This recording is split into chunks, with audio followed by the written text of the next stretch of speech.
我老公係一個珠寶設計師，佢有好多作品，佢好忙。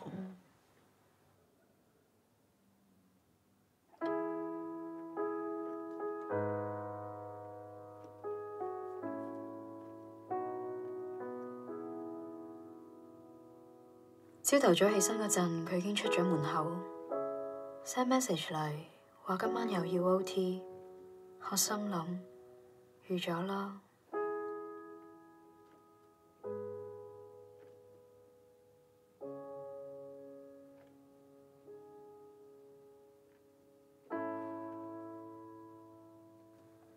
我記得今日係我同佢正式成為我哋嘅第752日，唔知佢又記唔記得呢？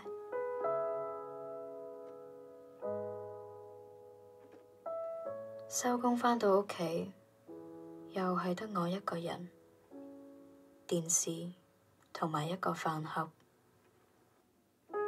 我開始懷疑，結婚到底係為咗咩啊？我唔甘心。結婚嗰日，奶奶送一隻紅寶石戒指畀我，話係全家之寶，但係隻戒指似乎唔係好啱我戴，點算好呢？我阿爸做咗珠寶製作好多年，佢係一個一流嘅工匠。最近佢去咗一間新開業嘅珠寶商場嗰度做駐場師傅，主要呢就係幫人改裝珠寶同埋修改尺寸。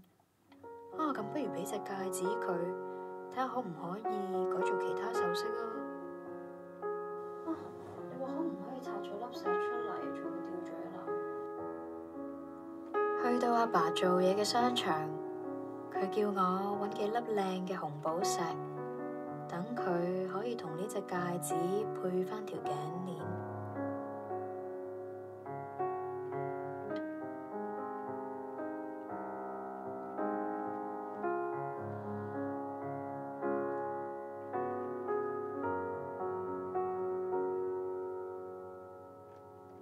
行下行下，我發現原來呢個商場咩都有啊！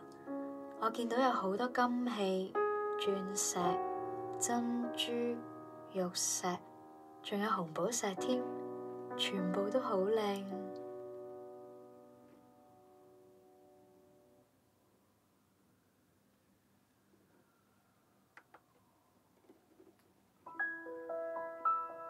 個 sales 同我講，呢個年頭冇人會好似我咁做，唔鍾意嘅珠寶，一係就賣咗佢，一係就擺埋一邊。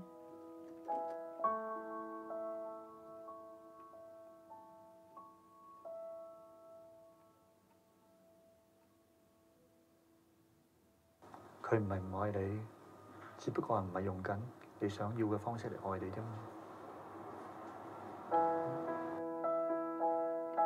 阿爸永遠都會喺最艱難嘅時候支持我。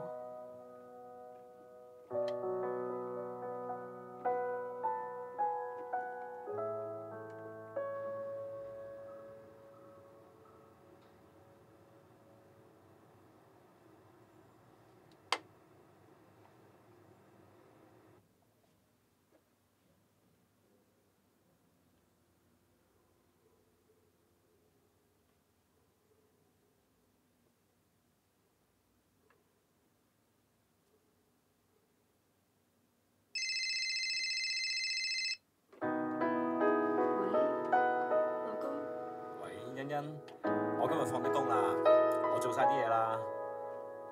我哋好似好耐都未一齊食過飯喎，不如今晚一齊食飯啦，好嘛？